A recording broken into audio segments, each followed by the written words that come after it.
This is Ambivalent Offenders, and this is Jamie. And this is Erin. And welcome back to another October episode. Woo. Yeah. Before we jump in, again, we just want to thank all our listeners who are rating, reviewing. We really appreciate that. So wherever you listen to your podcast, if you would be able to leave a review or a rating, that is highly appreciated, something we do find important To our self-esteem. of course, yes, to our self-esteem. And it's good. I always look at reviews and ratings before I choose one. It's good to help people find us and recommend us if you like listening to us. And if you don't, then don't worry about it. Exactly. Or tell, again, a family member or friend who might be interested in checking us out, especially as our portfolio or our episodes has kind of added up here. I think we're getting close to the 25 episode mark. Yeah. Pretty crazy. Yeah, it's a little bit of a backlog. So if you have new listeners, you've got a couple hours worth of, well, more than a couple hours, really long to work through. I don't know if I could listen to that many episodes of my voice, but feel free. Yeah. And we have a list of potential topics. I know Erin posted on our Instagram page. It's just under Ambivalent Offenders. She posted an awesome reel where you can also comment on potential offenders you'd like to see us handle in the future. So feel free to do that. We love to hear options that people want to do, not just ourselves. Although this one is one that I don't know if I could say enjoy, because there's certainly certain aspects that are very unsavory, but it was one that, based on my childhood, love of the Beatles, and just knowledge of John Lennon, was one that I was interested myself in digging into. We grew up on the Beatles. We grew up on that generation of music. We're not that old, but our parents played that and Fleetwood Mac. I remember creating choreographed dance moves to songs like Maxwell, Silver Hammer. Oh, yeah. Which also very dark in our basement as kids. We got a deep love for the Beatles here, for sure. And before we move on to talking about John Lennon, another reminder about October is that it is our free Patreon month. So if you go to our Patreon page, which is linked in our show notes, just a reminder, you do have to sign up as a free member. So you can't just go on there and just start listening. And it's not a trick. Don't worry, you're not going to be charged when Not November. a trap. We all know those traps. We're not trying to trap you. No, and then you forget to cancel, and it's like a year later, and well, that's more me for like clothing subscriptions, or it's like, any subscriptions for me, it slides by. It's somewhere back in the corners of my mind, so it's never getting canceled. I'm in it for life. Oh, yeah. Ones that I subscribed to for my kids, I'm like, oh, I've paid $200 for this coloring app. I'm so glad.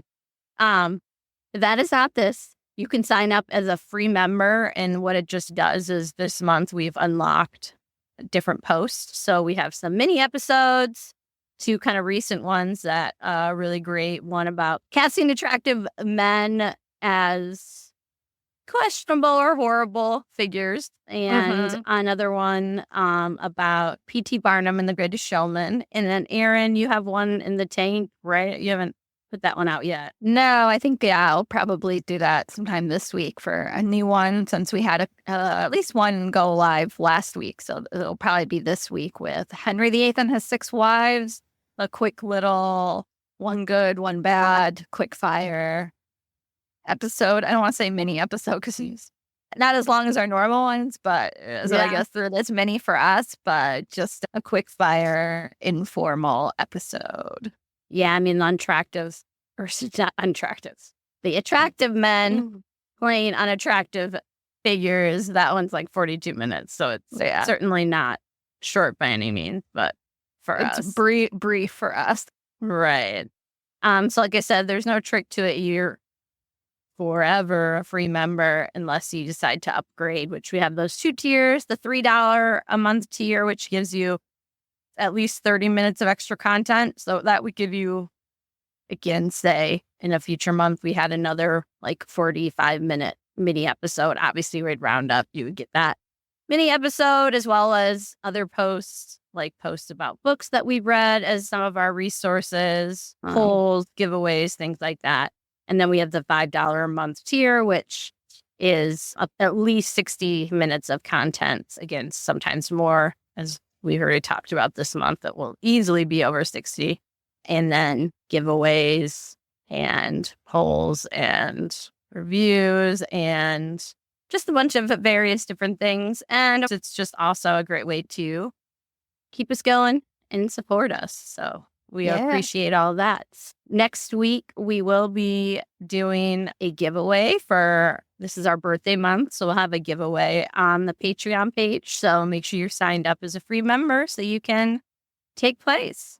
One last thing, I'm going to pass on to Erin to talk about something at the end of our episode that's exciting. Yeah, we're doing another trailer for another history podcast. It's called Beheaded. Please stay tuned for the end to listen to that trailer. If you like us, I think you'd love them. So stick around for that. We'd love for you to hear that. We love being part of the history podcast community and getting to share other people's content. Yeah, there's so many great history podcasts out there. Oh, yeah, absolutely. Now we're going to jump into today's episode. So today, which I would assume you would know based on the title, we are going to be talking about John Lennon, one of the most, of course, iconic figures in music history. I mean, even just his image beyond just his name. You see the long hair, the glasses. We're getting close to Halloween, so it's not unlike Elvis, where it's very recognizable based on those few physical features. Yeah, that iconic piece.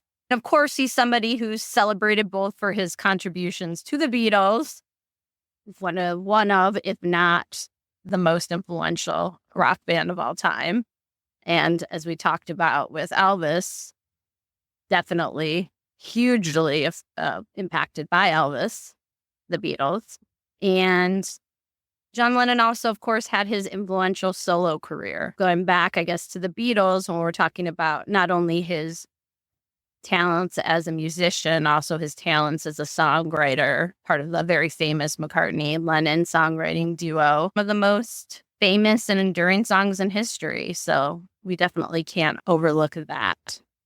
And beyond that, his work, of course, has inspired countless artists and movements. I mean, he's been the symbol of peace.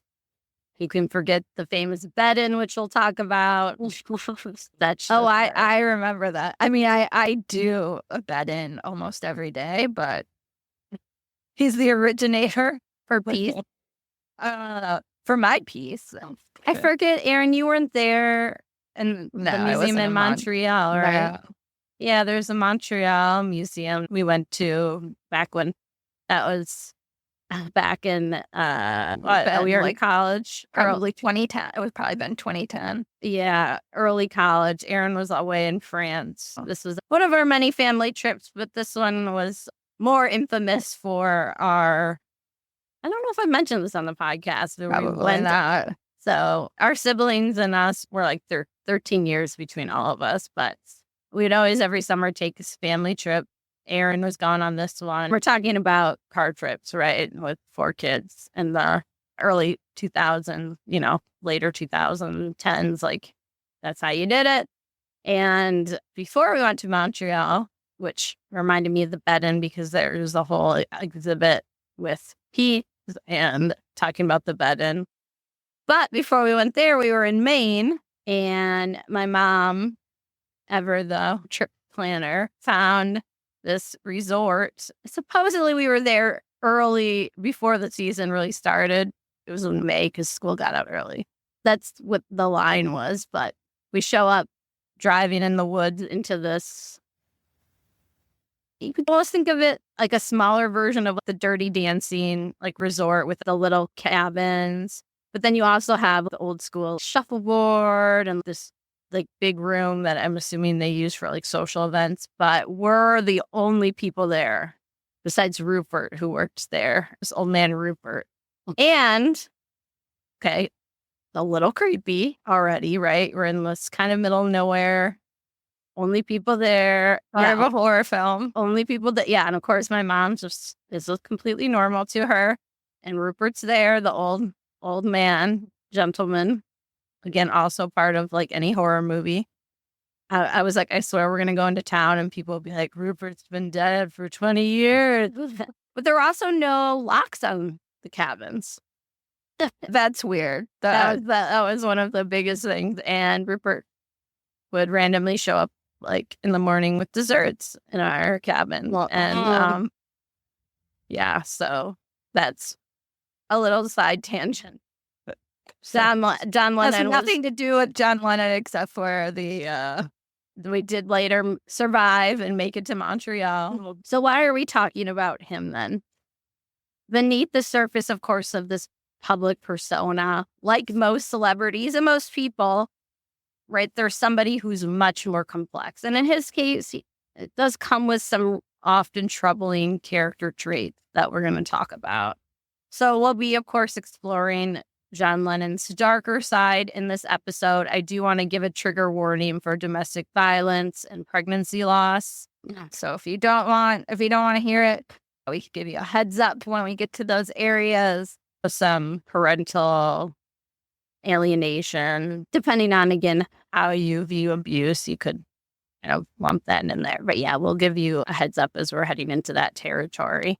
Of course, we're going to examine his personal struggles, his relationships are going to play a big part, and those contradictions between the things he worked towards, such as peace, especially with the Vietnam War, and then the contradictions with that, especially, as I said, with his history of domestic violence.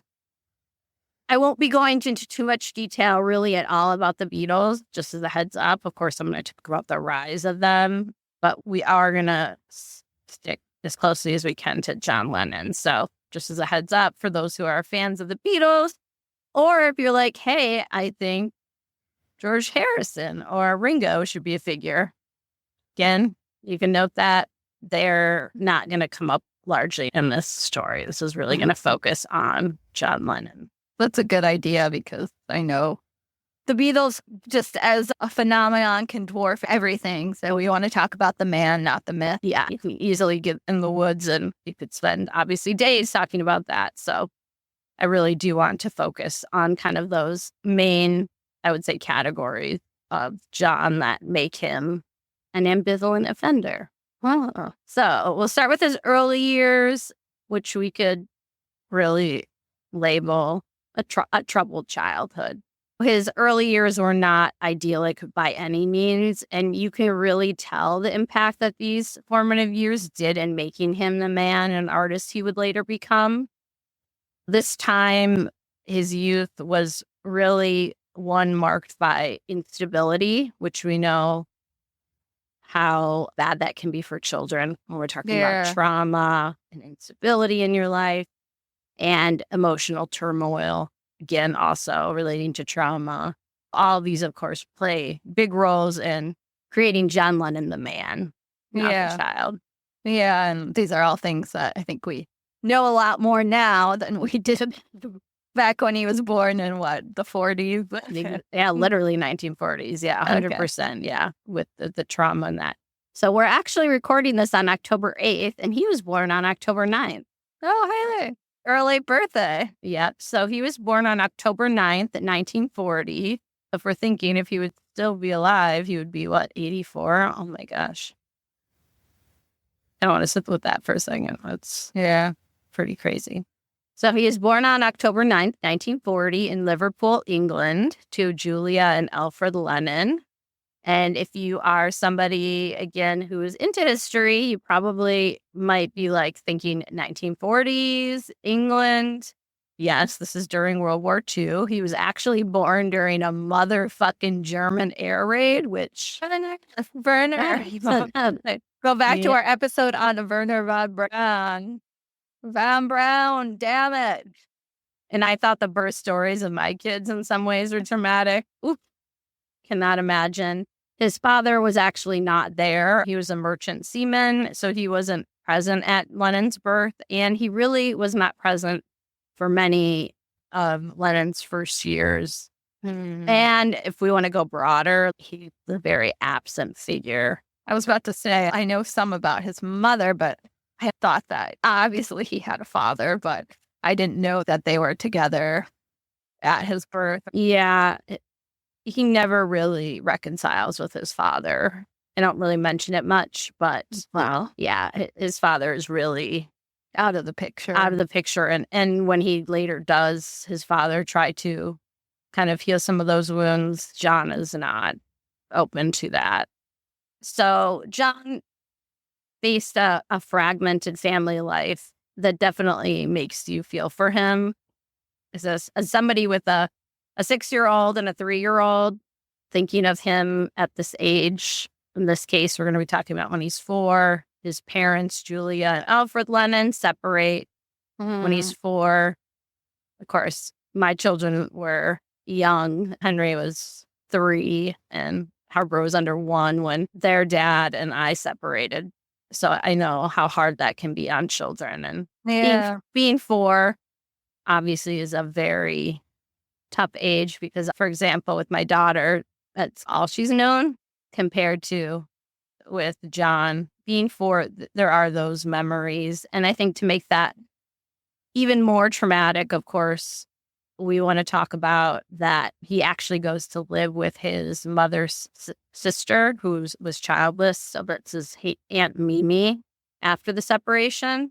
Was it because she was more stable than his mother? Is that why? Yeah, I didn't get into too much about his mother, although it sounds like from what John writes about her and such, it sounds like her home was a more stable place to be at that point. Yeah. The separation in general, as I already talked about, that was going to lead to a strained relationship with his father. And he does, though, maintain a close relationship with his mom, despite living with his Aunt Mimi. But it's a complicated one, obviously, because he's not living with her.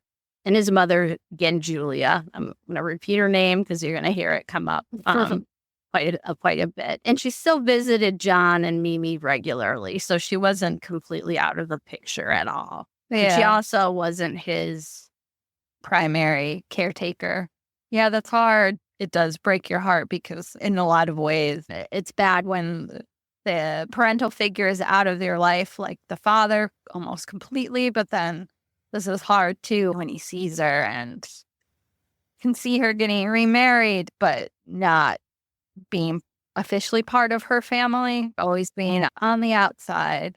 And as we'll see later, he never gets a chance to really mend this complicated bond, right? And these emotions. A lot of times when we have those things in childhood, whether it's through therapy or for years later, you can maybe approach the individual, or in this case, his mother, and talk through that. And he never gets that chance, which I'll talk about here shortly. I do want to, though, be clear that doesn't mean she didn't have a positive influence on his life, especially on his impact as a musician. She's actually the one who taught John how to play banjo. How cute. That was adorable. And she taught him how to play piano. She's going to actually be the first one to purchase John his very first guitar. Oh, cute.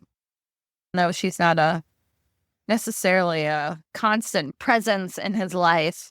She's an important one, it sounds like. Yes, for sure. And as we'll see, music is going to be his outlet for all these complicated feelings that are going to be coming up. So what was John like as a young boy beyond this budding musician? He fits completely how I would picture him.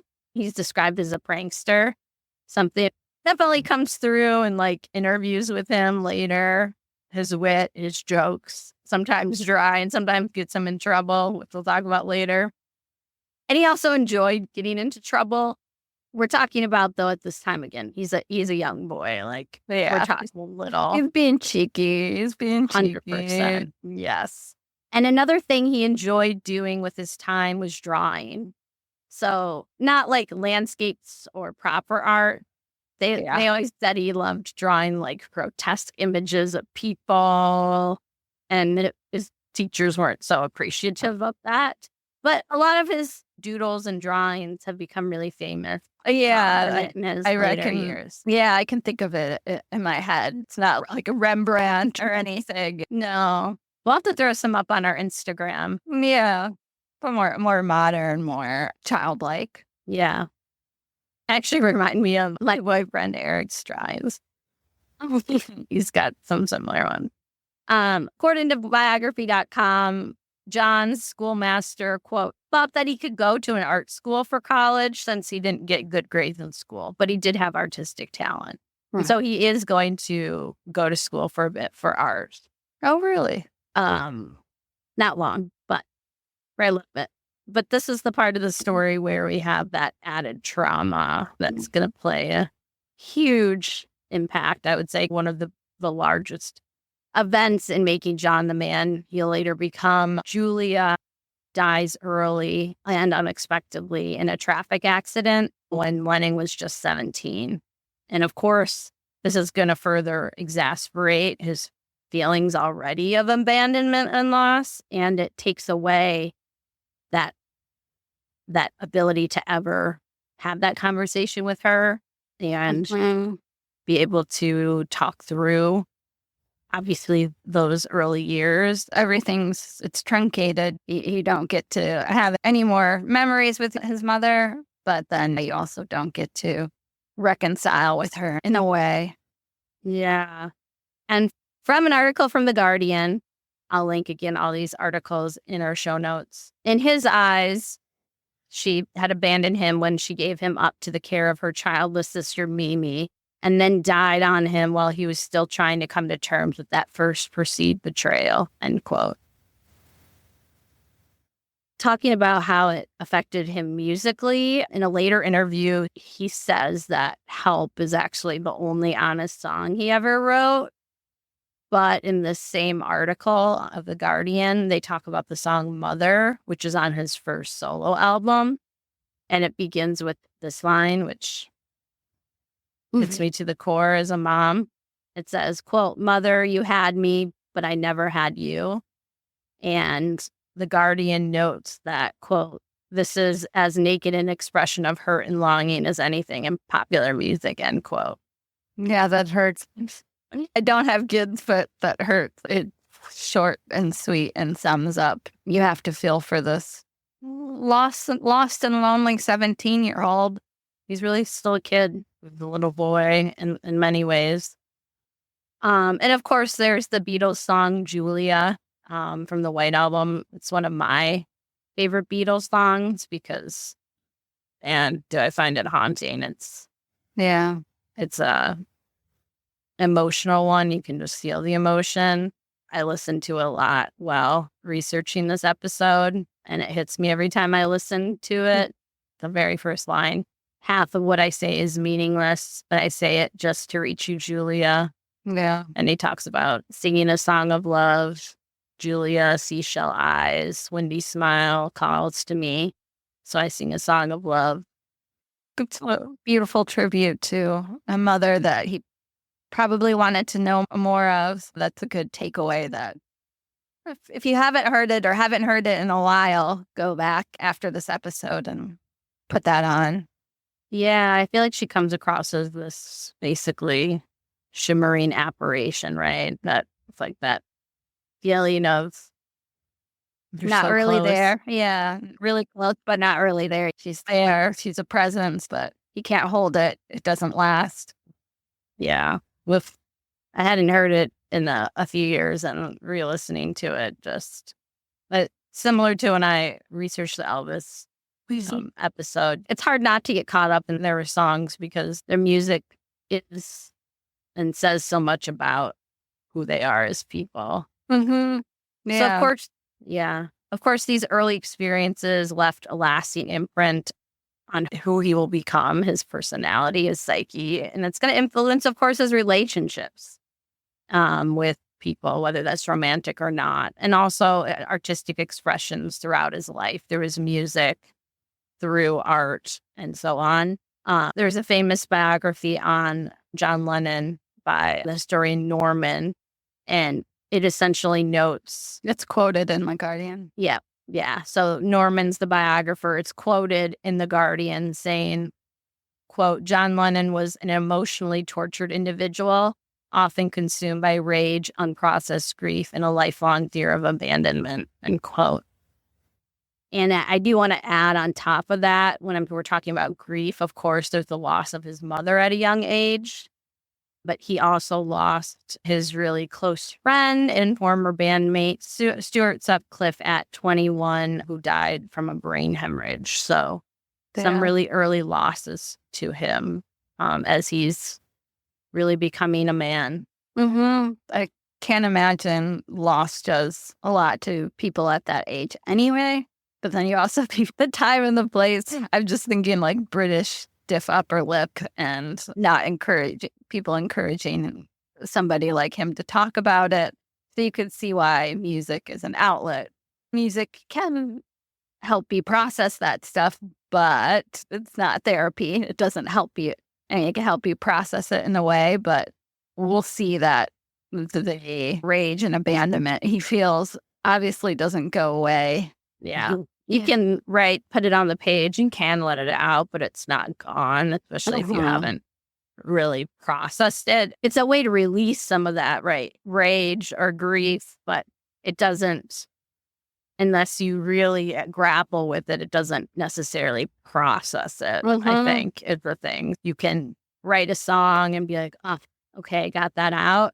But unless you've really spent time with it, it bubbles back up and then you've got to release it again. Right. And especially when you're talking about John, as we talk about, then you mix in fame, you mix in self-medicating with drugs, that's not going to be dealt with in that sort of way. In a healthy way. Yeah, music certainly is an outlet, depending on if you agree with him too, whether Help was the only honest song he ever wrote, like that also can play a part, right? Like how much of it is like his reality or truth. And that we also don't know, and we'll never know. So now we're going to go into the Beatles era. As I said, I'm not going to talk about his kind of rise from playing in small bands up to the Beatles. Not going to focus on that piece from small-time musician to being, a Beatle, because that's not the focus. But I do want to talk about, with the rise of the Beatles, of course, in the 1960s, Lennon experienced as a young man. Remember, he's born in 1940. This is right around 1962, 1963, as things are like ramping up. He's very young, right? Early 20s. Yeah. And he's experiencing unprecedented fame and success. And of course, with that, pressures, like you are expected to be playing places, recording things. I mean, think of just their schedule. It's just like nonstop between travel and recording and concerts in the early days. I can't even, and even as a 20-year-old, it's hard to keep up with. Yeah, and that rise, it was not gradual, right? It was this skyrocketing fame, and with that brought intense scrutiny and expectations, which Lennon, we already know, a little cheeky and dealing with all these other things. That's a huge struggle to navigate. Anybody, fame, we know, whether you're a child star, and a young person or somebody older, like a lot of people can crumble under that scrutiny of fame. Yeah. I think we're having a lot of conversations around that and boundary setting in terms of people in the spotlight nowadays. Rightfully so. So I can't imagine having to navigate that. In your youth, you're also coming from a working class background, and suddenly there's money. You're not used to all this. And with his background, I don't know how I would have fared not well. I'll tell you that. Yeah. And you put a little bit in the notes. We talked about this with the Carolyn episode too, when you're somebody who that's not the norm. You're not born into it. Like it's all new. It's, something you have to figure out how you're going to deal with it. So his public persona, in a way, falls into two camps, right? We have the peace advocate, we have the counterculture icon. Sometimes they were obviously at odds with each other and his personal life.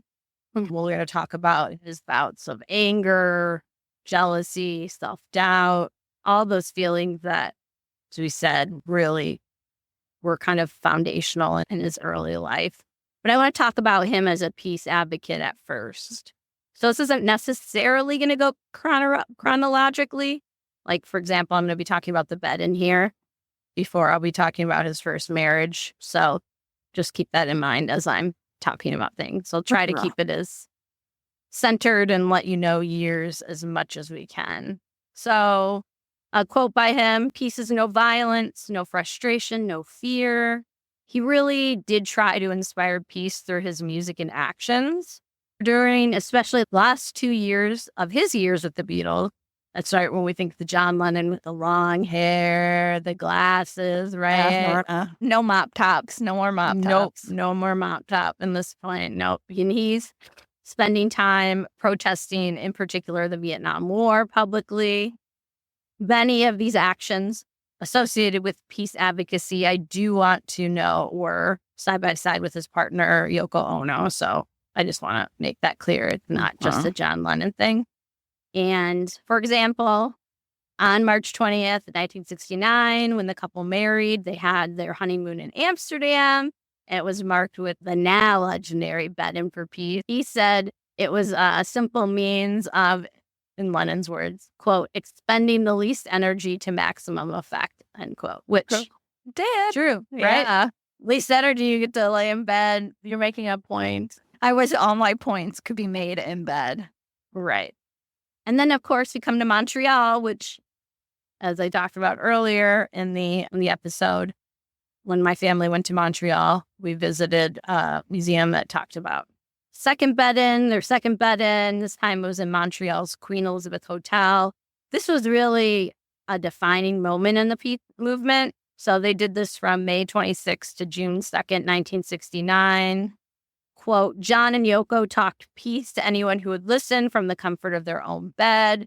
And they were giving media interviews, and it led to the birth of a very simple but powerful and very famous slogan, give peace a chance, which of course became an anthem for the peace movement when an impromptu studio was set up in the hotel room. So that's where we get the song, Give Peace a Chance. Very recognizable. Yep, including the backing vocals as well. Kind of controversially, he gave back his NBE. What does it exactly stand for? I forget. Something of the British Empire. Or Order of the British Empire. If you're not familiar, an NBE, it's a huge honor. Yeah, they give you a little, what is it? A little pen. Oh, yeah. A little medal. Right. And many, many, many English musicians and artists have received these. And he had received his actually at the height of Beatlemania, but he gave it back, quote, in protest against Britain's involvement, end quote. It goes into other details, but I want to just say for general imperialism, I think the article could have said. Yeah, that's very British. There's nothing more British than Queen Elizabeth and imperialism. Right. And for supporting America in Vietnam with the Vietnam War. And he spread billboards with the slogan, war is over if you want it, across 12 cities. So kind of some public moves to really advocate for peace and to show his kind of stance and definitely things that would make it into the media. He knew that his fame could be used for good, that they would be covering him. So all good things. Right. A lot of his solo work in music also revolved around peace. So, for example, the release of the album Power to the People in early 1971, it highlighted Lennon's belief that if people come together as one, anything was possible. So this idea of power to the people. In the song, he urged people to take action. So kind of like what he was doing before, taking action, giving back the MBE. these billboards really doing something. So, quote, say you want a revolution, well, you get on your feet and out on the street, end quote. And then in October 1971, so same year, he released probably our number one, I would say, memorable album of Lennon's career, the one that you think about, which is the Imagine album, which is, as I've said, like peak peace loving. Yeah. It's described by Rolling Stone as Lennon's, quote, greatest musical gift to the world, end quote. Right. It's this song. If you haven't heard it, you've heard it. But, right, it fantasizes this world about a world without all these horrible human qualities like evil and suffering, possessions, greed, religion, hunger, war. Very, very, very famous. And if you haven't listened to it, what are you doing right now? And are you coming out of coma that you've been in? Friends, what that was in the I do. 71. Yeah, I would be very shocked if you have not heard it, but stranger things have happened, so maybe. And because of copyright, we can't put it in here, but no, this will be your time to go listen to it. I also wanted to highlight this because I thought this was actually pretty sweet, and I didn't know this, but even in death, his life's work continues to contribute to peace. So in 2002, Yoko Ono donated the rights to his solo songbook to Amnesty International. Oh, nice. Yeah, I didn't know that either. Go Yoko. As you are consuming his solo music, you are also contributing to Amnesty International and that greater, obviously, idea of peace. I love that. Yeah. But of course, his music wasn't all about peace. His lyrics often reflected that inner turmoil that we were talking about. Songs like Help and I'm a Loser reveal this vulnerability, which definitely contrasts sharply with this confident rock star image. Although I would say in many ways, John, while he comes off as confident in many ways, I still think he never fully has that complete masculine persona like an Elvis does. Yeah, there's still, he seems much more vulnerable and almost, even as he grows older, a little bit childlike.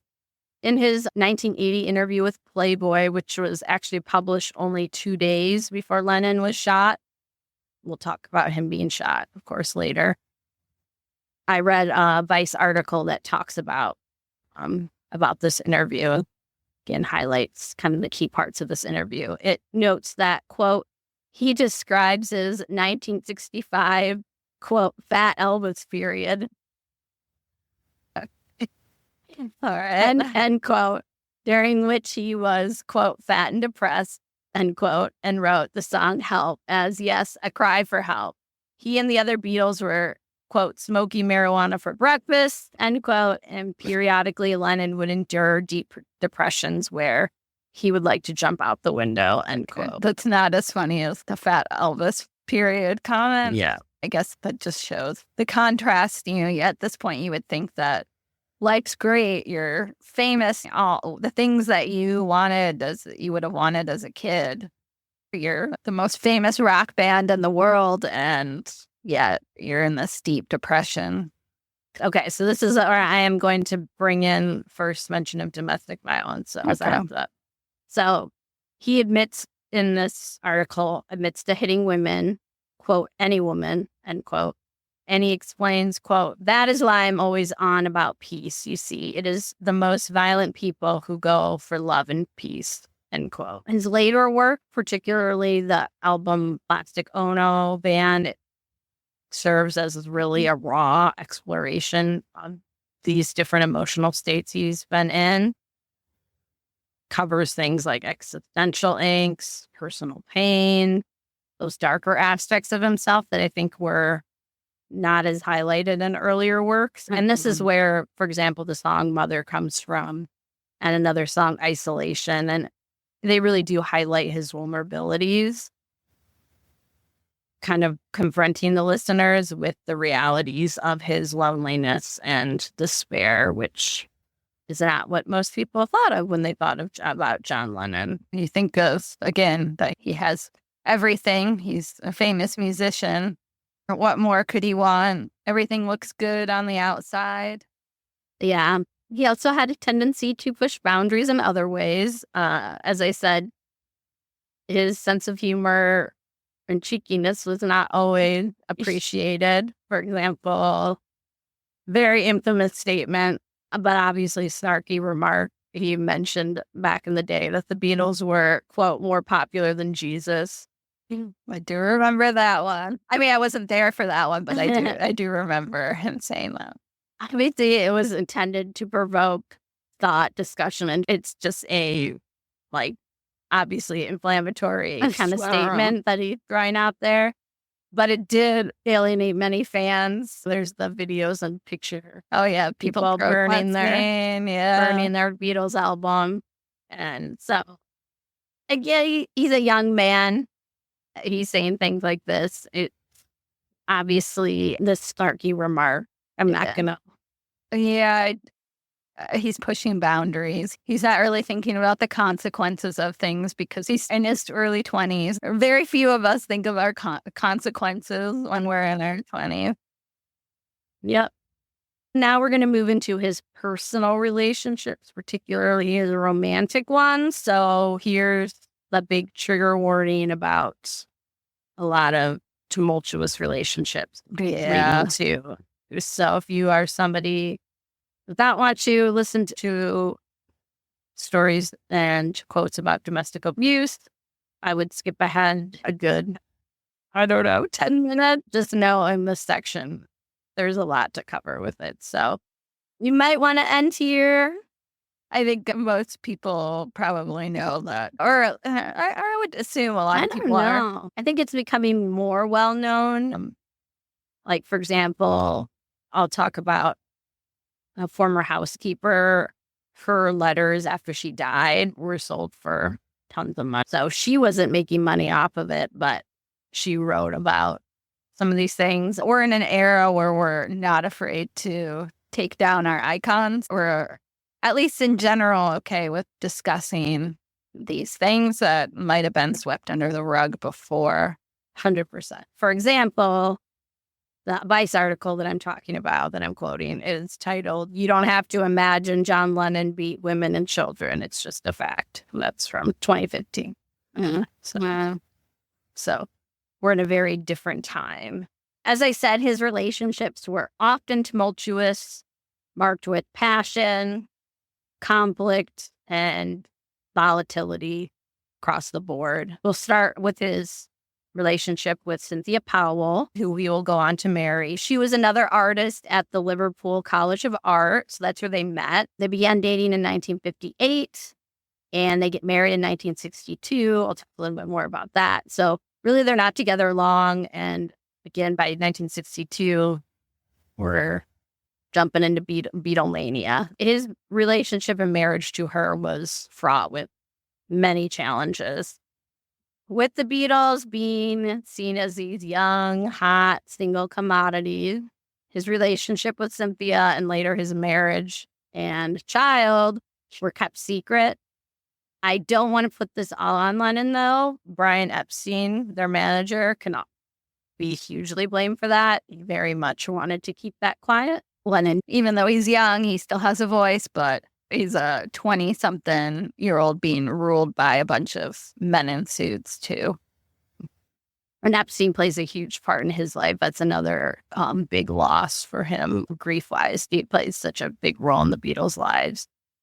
Of course, though, with this, Lennon is engaging in extramarital affairs, groupies, yes, and his infidelity and the pressures of fame obviously strained their relationship. Ultimately, they'll divorce in 1968. I'm going to talk more about that here in a minute. During the relationship, accounts suggest that Lennon exhibited abusive behavior towards Cynthia. In various interviews, she's recounted instances of emotional and physical abuse. So really, she describes this controlling and volatile dynamic that left her feeling trapped. I mean, again, he's John Lennon. He's famous, wealthy, basically in many ways it's like, what are you going to do? And we'll see that during their divorce. Yeah, it is already a power dynamic in terms of him being a man at that time. You think of women at that time, what? They couldn't even have their own credit card until the early 70s. Yeah. He's got that upper hand already. And you add in this power dynamic, the fact that he is a rich and powerful, famous man. Yeah. She notes his vicious temper quite a bit. And speaking with the BBC, quote, Cynthia described one occasion in which John hit her in a moment of jealousy after seeing her dancing with their mutual friend and his one-time Beatles bandmate, Stuart Sutcliffe, end quote. She does actually break up with him after this, but they do get back together after 3 months. Like many abusers, John has a cycle where he comes back and apologizing. It's never going to happen again and things like that. She actually had started her career as an art teacher when she found out she was pregnant in 1962, which made John say, we'll have to get married. So that she wouldn't work? Is that the intent? More of you're pregnant, like again, still this is still the early 60s. I missed the pregnant component. I was like, oh, you're just starting. Yeah. So they have a quiet ceremony in Liverpool. Obviously nothing publicized. This is all kept quiet. Nobody knows about this. It wasn't actually until 2 years later when John brought Cynthia to the U.S. to show off his wife and son to the world. That is a fellow wife. Yeah, his son Julian, we will definitely be covering his parenting later. I was talking about the housekeeper, Dorothy Jarlett. I'm going to discuss more later. She has quite a few different times that she comes up, especially in the section about their son, Julian. But she noted in a letter that Cynthia was, quote, often depressed and unhappy, end quote, and that, quote, Lennon appeared to lose interest in taking her out in public. So obviously all of these revelations so far, and they're not over, are sobering because they contrast sharply with this image of Lennon as a peace-loving artist. Yeah, you see him peace-loving, happy. It's a good veneer. That's the point of it, that's the image that we see, but obviously much darker behind closed doors. And this is a time when those things, the media, I don't know if they had that with the Beatles, but we know they had that with, for example, presidents like JFK, where they would not report on those infidelities, as opposed to nowadays where the media is about exposing those things. Who can get the story first? I'm not blaming women for the extramarital affairs, but women, of course, were throwing themselves at the Beatles. Keep in mind, for a long time, they didn't know John was married either. The reality of being the wife of John Lennon was much more complicated than these other relationships. And like, she's not alone, right? You'll hear that from Jane Asher. You hear that from many of the Beatles' early girlfriends in particular, or first wives. The hardships of being the wife of a Beatle. And I can't imagine. Right. And I know, again, it's easy to be like, oh, boo-hoo, you're married to one of the like biggest commodities in the world, a musical genius. But we're talking about these other aspects too that are not so savory. I can think of some stories with Harrison as well, but and for another time. Yeah, the infidelity part is not my favorite. Obviously, he shouldn't be cheating on his now wife, but that's not the part I'm most concerned with. Right. Is he the only man to cheat? Of course not. No. Is he even the only Beatle to cheat? No. Also not. No. But worth mentioning. So Dorothy, the housekeeper, she did find him once in bed with Yoko when Cynthia was away. Yes, I'm going to talk about the overlap of that relationship. But noting that she mentioned that as well. And she also mentions finding drugs across Cynthia and John's place. Again, not surprising. Nope.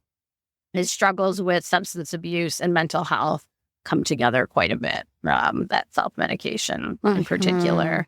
Like many artists of his era, Zane, not alone in this. He experimented with drugs during this time, including marijuana and LSD.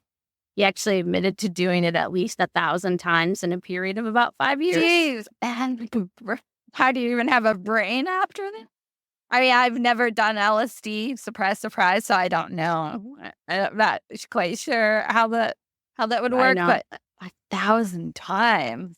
I know, in 5 years. I'm trying to do the math. I'm like 365 days in a year. Okay. He said he claimed it expanded his consciousness. That was his saying. It would definitely expanded something. However, of course, these substances, as many times we talk about in how many regular people's lives, and of course, famous people's lives, they're just a blanket or a Band-Aid for a broken bone, right? They contributed to periods of depression and anxiety, which, of course, impacted both his creativity and his personal life. He did have candid discussions about his mental health struggle, including his experiences with therapy. Oh, so he did go to therapy. Okay, good. Yeah. So all those do reveal a man obviously grappling with some major inner demons and inner conflicts. I'm not surprised based on early trauma in his childhood and then a meteoric. Oh, no, wait. I know, that's why I skipped.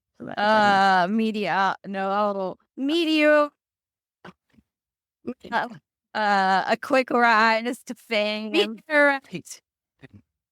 A quick rise to fame. A rocket ship launching into to fame and fortune, and then becoming a husband and a father when you're in your early 20s, which is hard for most people. And he's not equipped he didn't have a example of a working, functioning family to base this on. So you can see why he struggled and why in a lot of ways he failed. Not that it excuses any of these things, which we'll talk about in our judgment part. It definitely doesn't excuse these things, but I can see why we're getting to that point. And then you add in drugs to that mix. Right. Yeah, I'm really glad, though, you brought that up. Again, keeping in mind he's 22, so his mom died when he's 17. So we're talking about within 5 years, he's skyrocketing the fame and getting married, having a son, and trying to balance all that. And like you said, not having any healthy relationship like that to model yourself off of is tough. Yeah, I don't know how you can equip yourself to be in a healthy place. There's ways that you can get around it, but I feel like it would be very rare for somebody to make out of that without some sort of issue. Right. And so, of course, he masks this with substances, as we mentioned. And in a sad way, Cynthia almost preferred the drugs or him on drugs. So, quote, in her 1980 book, A Twist of Lennon, Cynthia described how the drugs changed her husband.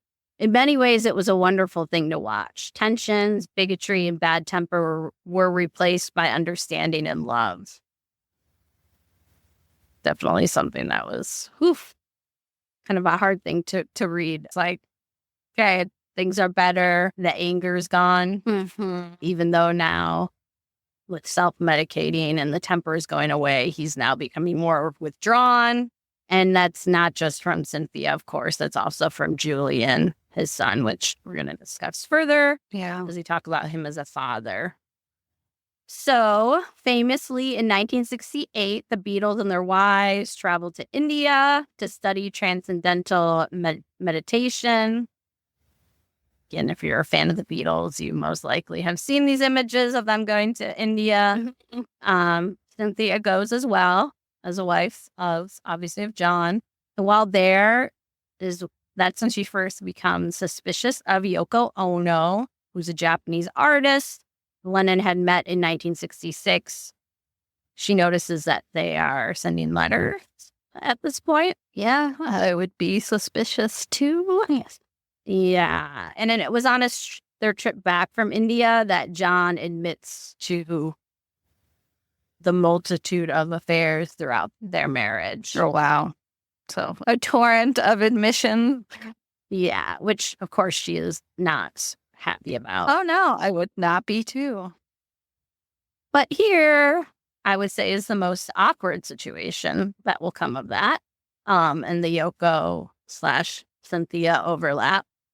So in the spring of 1968, Cynthia had been on vacation in Greece. She comes home to find Yoko and John, her home, which was Kenwood. And the next quote is going to come from her 2005 memoir, John. So, well, this is what Cynthia says. She goes, quote, "I have got this woman sitting next to my husband and both in toweling robes. It is obvious she has been there for the night. I said, 'Oh, hi, John. How about coming out for dinner?' I did not know what to say. And he just looked at me. They both looked at me and he just said, 'No, thanks.' I just did not know what to do. I had to walk away from the situation." No, girly, I wouldn't know what to do either. My words probably wouldn't be, how about coming out for dinner? But No. I mean, bravo for the self-restraint, girl. So, of course, comes the divorce. So, Yeah. same year, 1968. Unsurprisingly, it's tense. Both sides end up suing each other.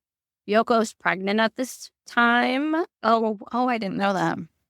Trigger warning, she does later miscarry. But John does not come across as good here in the divorce as well. He belittled Cynthia in court and initially refused to give her more than £75,000. Financial abuse, another abusive thing that does not come out great. Not that you can excuse the cheating.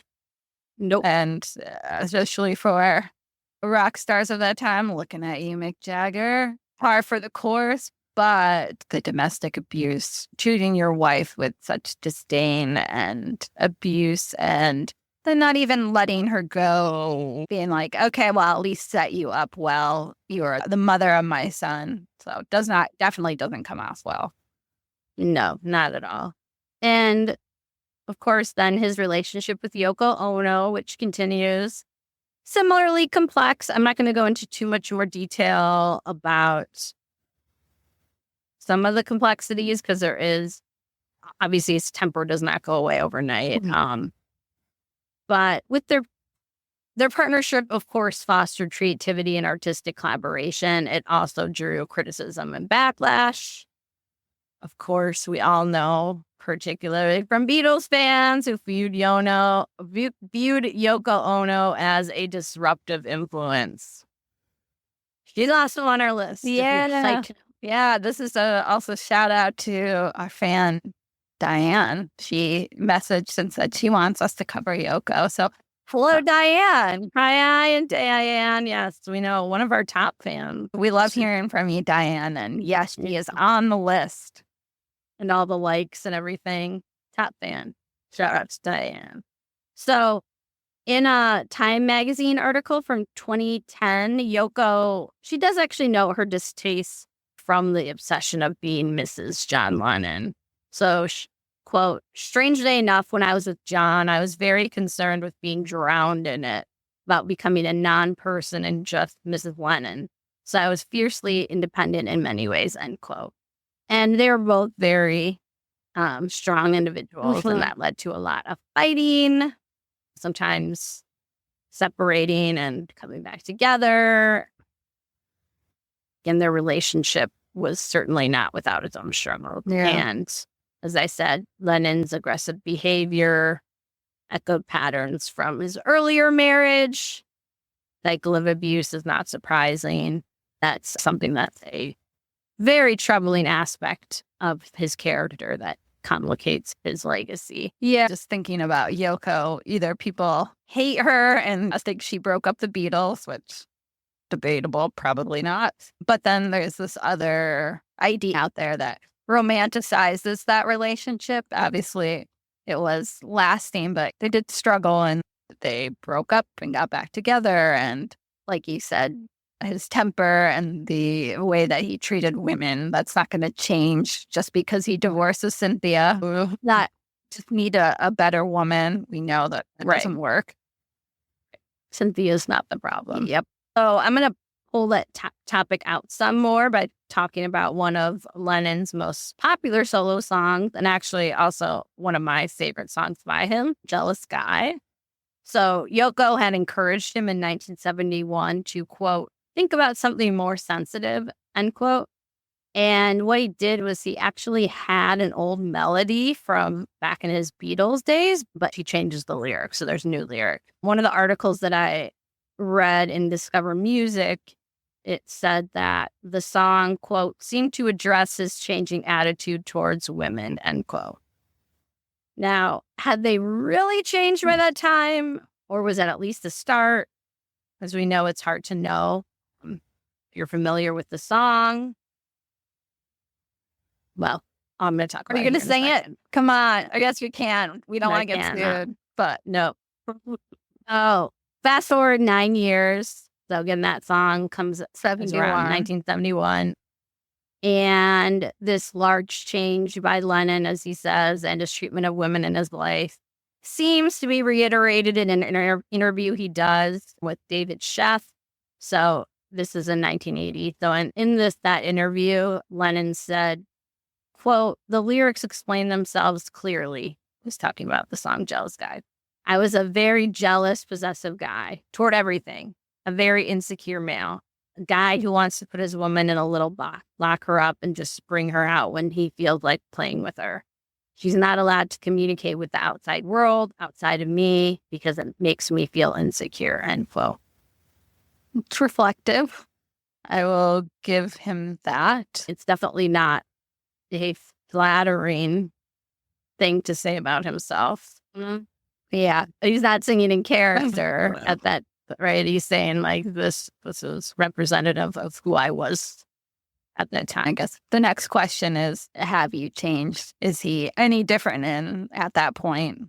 Do we have any confirmation that his ideas about women and how he treats women have changed? Right. So whether or not you believe he matured, Lennon at least thought he had. He wrote, I quote, I used to be cruel to my woman and physically any woman. I used to be cruel to my woman. I was a hitter. I fought men and I hit women. That is why I always go on about peace. Again, as I brought back, for you see, it is the most violent people who go for peace. For love and peace, I am a violent man who has learned not to be violent and regrets his violence. I will have to be a lot older before I can face how I treated women as a youngster, end quote. I'm trying to think of a way to say this. I don't want to give a former abuser too much credit because you still abused women. And I think even if you use youth as a excuse, even as a 20-year-old, you should still know not to hit women. But there are plenty of men who do abuse their wives, the women in their lives, and to never change, never reflect on it. Yeah, never face some sort of reckoning with themselves. So I will give it to him. I just don't know whether or not has he really changed. And even if he's not hitting women, is he still treating women in a way that believes that they're disposable, that they have less active lives than a man? Right. It's like, does that make him a monster? Yeah.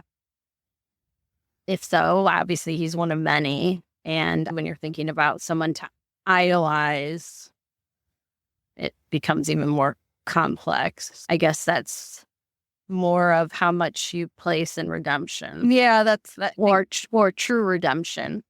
Yeah, I think that's kind of what we had to measure when we talked about Werner von Braun too. Exactly. Obviously, a much different scenario, but yeah, I think some people believe that people can be redeemed, and does that cancel out the harm and injustice that you did to other people? Maybe to some people, maybe not to others.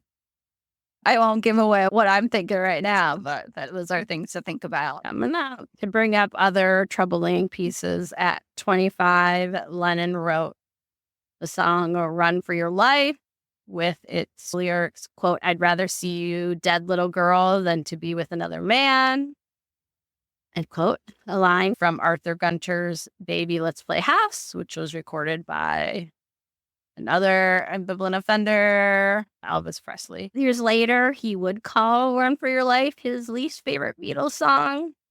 So, I mean, again, some more reflection, changing reflection. Depends on how much we want to give him, right? We're going to be moving on to parenting. So, trigger warning if you have some complicated relationships or abuse from parental figures, this would be a time that you might want to, again, skip ahead a little bit. So his parenting style has also been scrutinized. As I already mentioned, Dorothy Jarlett, who was that housekeeper, she called him a bullying father, and this is with his first son, Julian. In the article I read about the letter of hers that was found after her death, among her belongings, it noted that, quote, "The couple would often argue about the upbringing of their son, Julian, who was born in 1963. Lennon's approach to fatherhood tended to be apathetic," she says, "but he would sometimes smack the boy if he misbehaved and would become enraged by Julian's table manners, which she described as, quote, better than average," end quote. His son, Julian Lennon, has not minced words. He's been very candid about the emotional distance he felt from his father. A quote from him, quote, "Mom was more about love than Dad. He sang about it, he spoke about it, but he never really gave it, at least not to me as his son," he said in 2011. But that hurts. That really does. Right there, right off the bat, you mentioned at the top of the show that image of this peace-loving man, the man who wrote Imagine, versus this man who's grappling with a lot of demons and doesn't really know how to deal with trauma. Yeah, and especially being this young father. Julian also has called his father a hypocrite, stating, quote, "Dad could talk about peace and love out loud to the world, but he could never show it to the people who supposedly meant the most to him, his wife and son. How can you talk about peace and love and have a family in bits and pieces? No communication, adultery, divorce. You can't do it. Not if you're being true and honest with yourself," end quote. So definitely calling him out. Yeah. I don't think you could explain it any better than that. That this is a boy who grew up with him, and you'd expect at least to feel that love from your father, and obviously he did not. Right, and these are things he had to reckon with, especially with his father dying young. Yeah, and I mean, knowing that they never had that relationship that obviously Julian would have hoped. In another interview in 2011, he did say, quote, he being John, was young and he didn't know what the hell he was doing. That's the reason I haven't had children yet. I didn't want to do the same thing. No, I'm not ready. I want to know who I am first, end quote. Very reflective. I don't know Julian personally, but bravo that he recognizes that enough, and to have the grace to admit that his father was young and basically a child too, and a child who, didn't really have any father figures to model himself after. Doesn't excuse it, obviously, but that is something to recognize in your dad, and Julian knew that he wanted to do better. Yeah, and kind of end that cycle. Kind of the last quote we have from Julian is, he said, quote, "I saw him maybe a couple of times before he died. A lot of people don't quite get how intense, how emotional, and how personal that is. It's not just a, quote, pick yourself up and dust yourself off and be happy, end quote. There's deep emotional pain," end quote.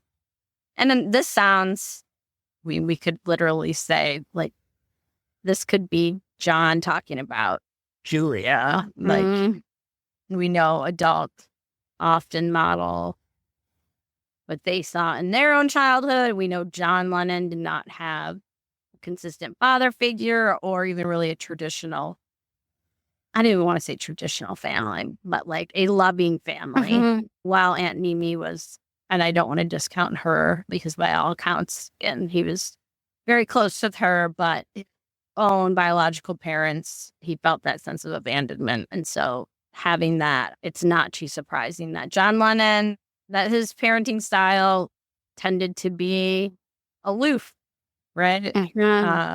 And more severe. And we also do know parenting during the 60s and even into the early 80s tended to be more severe as well. Not all parents, but for the most part, yes.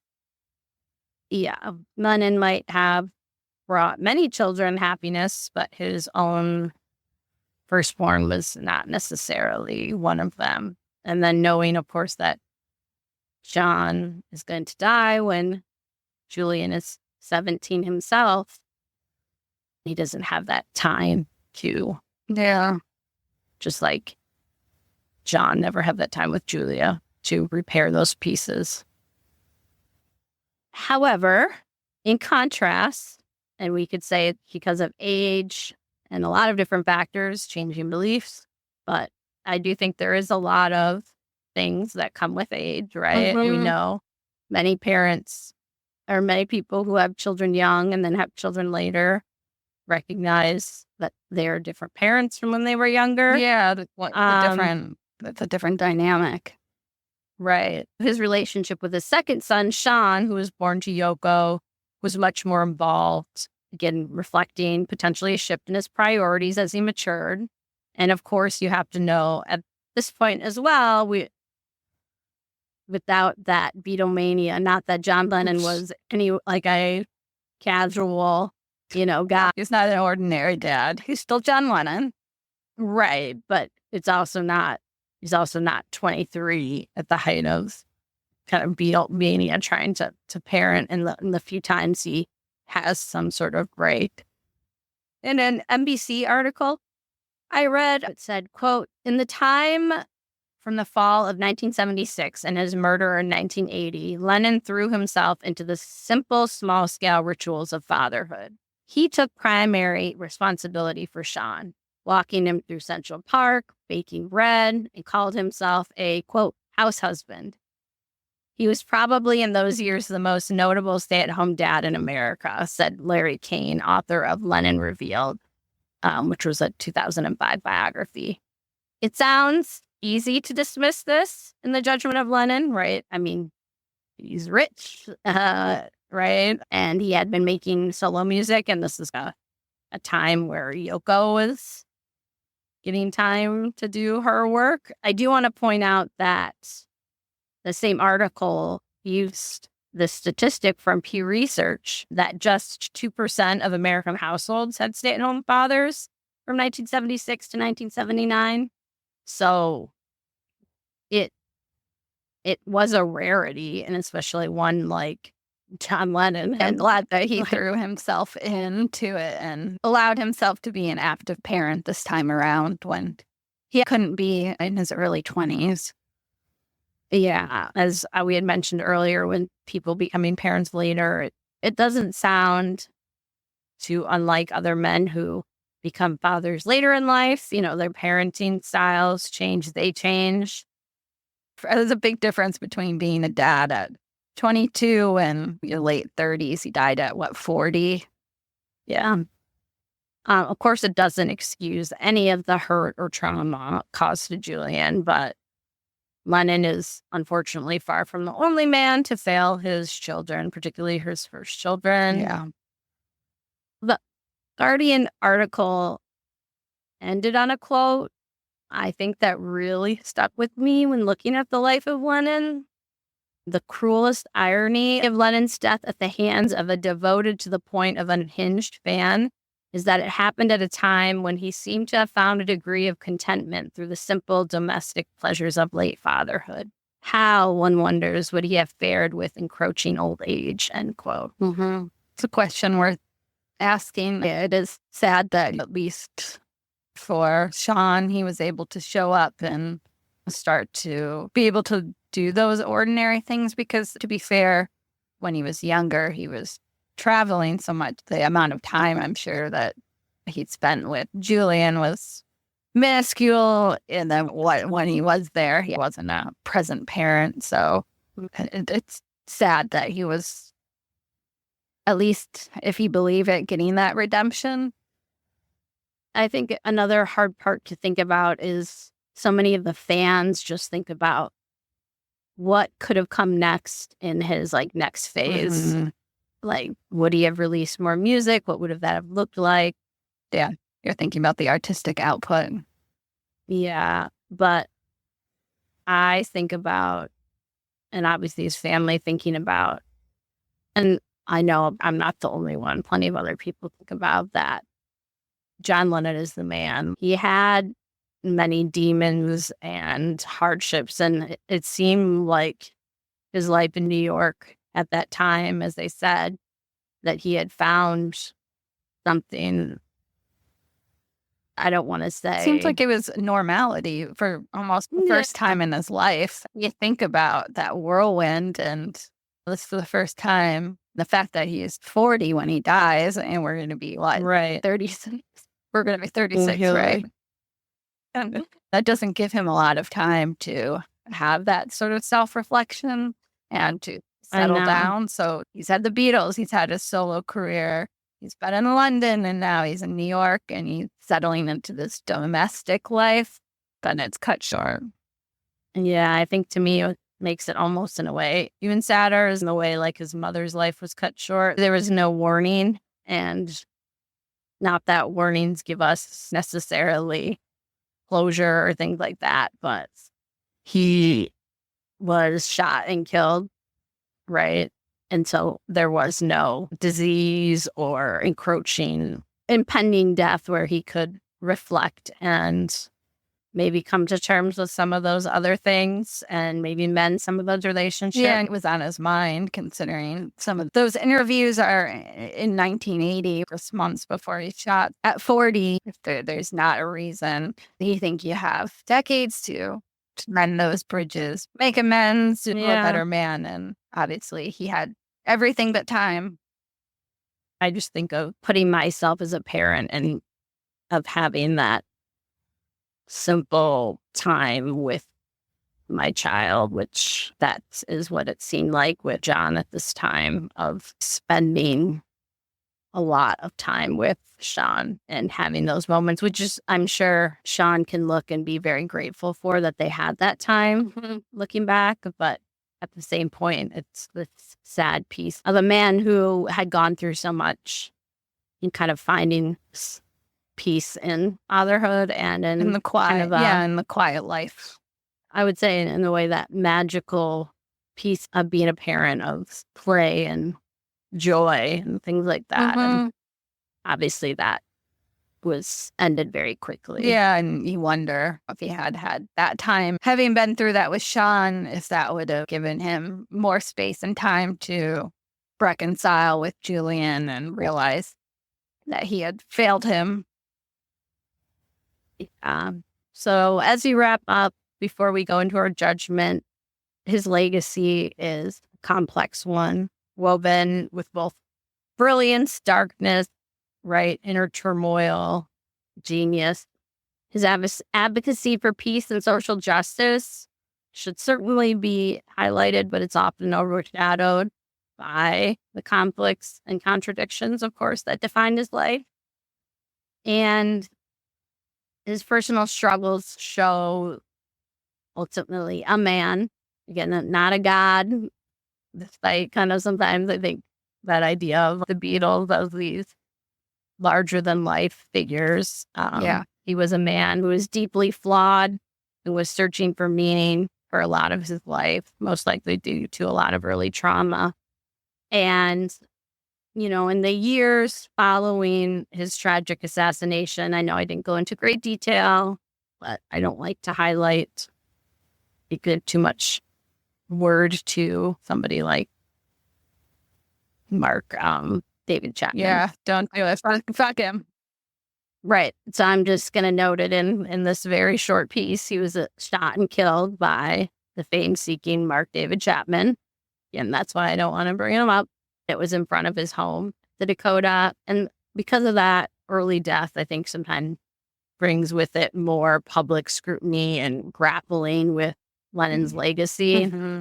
Right. You have this juxtaposition between artistic genius, personal demons, and it's just like in the case of Elvis, it reminds us that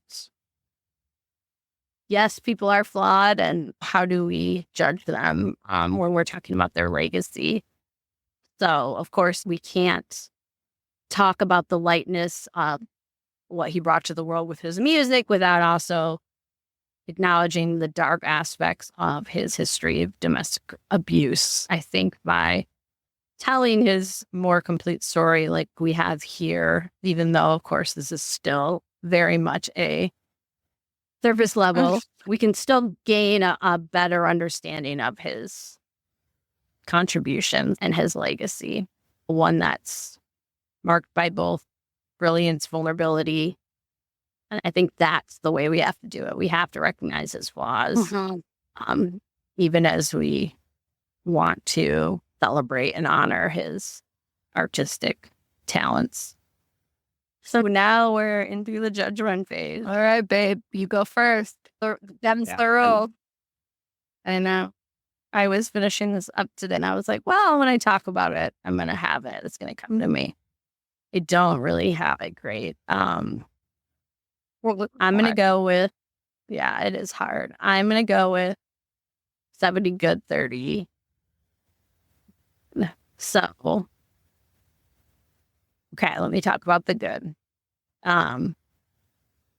Actually, I don't know if I can talk about the good. I want to acknowledge, especially as an educator and somebody who's done a lot with child development, how much childhood trauma impacts an individual. And I also want to acknowledge that he was born at a time where that was not talked about as much. Oh, absolutely. At all. No.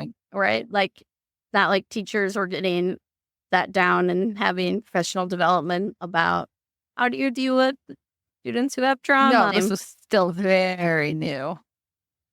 Right. Between his parents separating. We know all these adverse childhood experiences. There's 10 of them. There's abuse. There's mental illness, substance dependence, separation, divorce, things like that. And with it, depending on your score, you have more of a likelihood of developing depression, dependency on drugs, alcohol, things like that. And then you add in the fact that he was also born during a freaking world war. Even if you don't have outright memories of it, it still seeps in. Yes, they've done studies actually with trauma. I do remember, again, being an educator, we had a sister of her adopted brother had dealt with trauma. She was talking about a study. A lot of times, if we think of a 5-year-old and a baby being neglected and things like that, we think, oh, luckily the baby don't remember, right? Yeah. They don't have that memory. But actually, they take those things in. If anything, I never want to say, equal or thing, but they do at huge rates. There's not a phew. Yep. They were too young to remember it. Humans feel and take on trauma. Yeah, even if you don't have explicit memories, it's there. Doesn't apply to kittens because I do not have children, but I did raise these kittens from very young, and I was a new cat mom. Even my children with divorce, they technically have an adverse childhood experience, but we're going back to Lennon, right? Moving in with a non-parental figure, right? But his mom's still in his life, dad not. We have his mother dying young. We have a friend dying young. We then skyrocketed to fame. Then you have, of course, drugs. I do not want to at all excuse any of the abuse, but obviously there's this anger that's exploding out of him that he doesn't know what to do with. He is taking it out on the people he loves, which is all the time, unfortunately. very He's far from the only man who Mhm. does it. There's still an epidemic. It's still something that we don't like It to is talk about, but 100%. you can see how Yeah. he got to it, but you can't excuse the Yeah. fact that he did it. Yes. I think he was a shitty husband and a shitty dad to Cynthia and Julian. Um, he was young, which again doesn't excuse everything, but I think does play some impact. I think it's different than when, again, you're talking about Priscilla and Elvis, and Elvis. Yes, there is power dynamic here, a power differential when the Beatles skyrocket, but he and Cynthia are young. He's under a lot of pressure to hide the relationship. But I don't think he got the chance to bond with Julian due to obviously Not only having to hide him, but then also they're traveling so much during those years. some of that, of course, is on John. Yeah, that's a choice. That's a choice he's made, but Also, I don't know if many people would be like, nope, I'm out. Yeah. At that time when you're being told all these things. Why I'm giving him a higher score is compared to like Egan and Von Braun. I think there is a reckoning. Mhm. The hardest part, though, is to know how sincere it is. Yeah, you never tell. You would hope that if he had gone on, that he would do things to help prevent domestic violence, those kinds of things. But he Right. didn't get the chance. Right. So what I am going to do is I'm going to listen to his words in 1980, what he said, which is a very unflattering portrait of himself, which he certainly was not guilted into or pressed into saying. It's not like you have to come out and do that. I do think his later fatherhood, when he was, again, able to deal with some of those demons, not that they were gone, but he was able to be a father in a more simple time and really, I think, heal some of those childhood wounds. I think is a beautiful, beautiful thing, and it does make me sad that Julian did not get that healing, and I would hope. But again, that's why he still has that 30% negative. I can't say for sure, right, that John would have Yeah, done that. there's an open question on that, and there'll always be. Yes. And then finally, of course, his advocacy for peace. I'm going to give him a lot of credit for. Of course, was not the only person by any means to do that, but he did face quite a bit of backlash for some of those moves, and it wasn't just a one-time publicity stunt. Again, his music and work really pushed and continue to push for peace, and especially, and I don't know if it was John's choice or if he had a will because he died so young, but the fact that Yoko had his solo work, those proceeds go to Amnesty International. I would assume that she was doing that for what John would want, and so I think that speaks a lot as well. I guess I'm giving him a little more,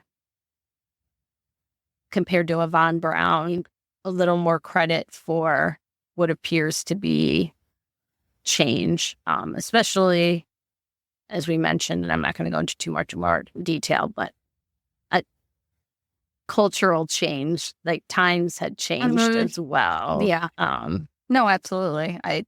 That's a difference between 1980 and the 1960s is a lot. Just as it's a very different from now from the 1980s. I think that's pretty much what I have to say. Yeah, I mean, I think 70-30, or I don't know, I might push it to, can I 65-35? Maybe do that. 65 good, 35 bad. Like I said at the top, it's hard because I still love the Beatles. It's such nostalgia for me. And I think, as with any Beatles fan, it's hard to separate the art from the person, you know. But like you said, I think it is pretty similar to talking through the Elvis thing, right? John Lennon's flawed in a lot of ways that feel very human and, dare I say, ordinary. There's nothing special about a man who abuses his wife. And I'm not saying that in a way to be flippant or clever. No. It's just, like we said, it's a travesty. It's an epidemic, and it still happens day after day. Many men view women as expendable and disposable and an extension of them, and take out their anger and aggression in that way. And obviously, John was no different. I don't think either of us have to tell people that that's abhorrent. And,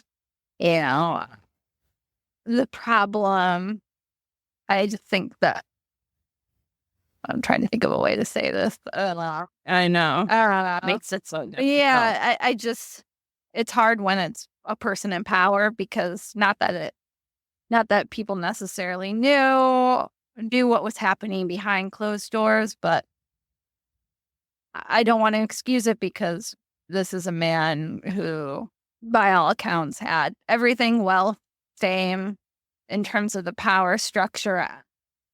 I don't want to make that excuse, he abused his first wife, but the music he put out is amazing, and that should cancel it out.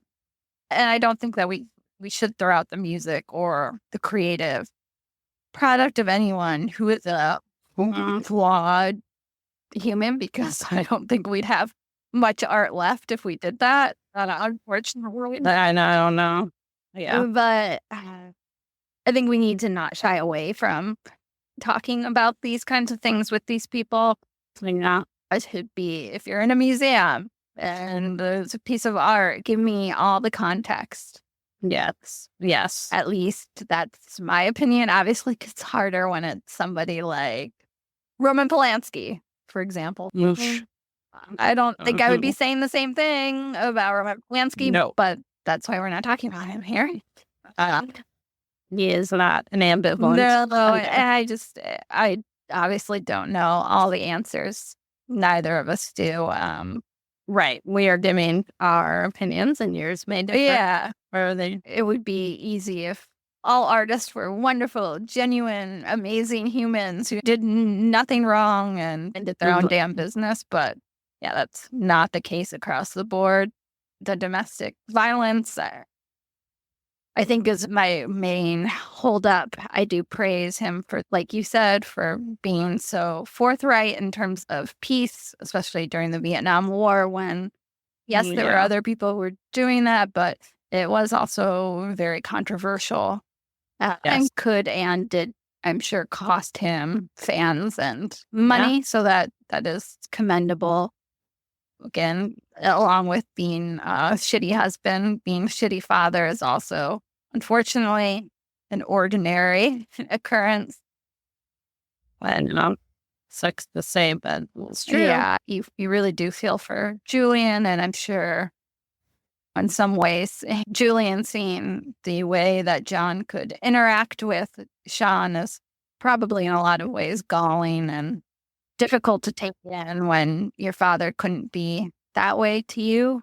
Having the same father, but a different experience with that father is never easy. Yeah, which is also sadly not a singular experience, just a John Lennon thing. But, yeah. And like you said, it's hard.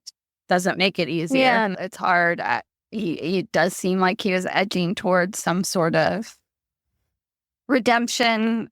Saying those unflattering things about himself is never easy for anybody. I think there's so many people who, when faced with their worst moments, make excuses. And it doesn't sound like he was making excuses during that. No. It's just he was kind of telling it like it is.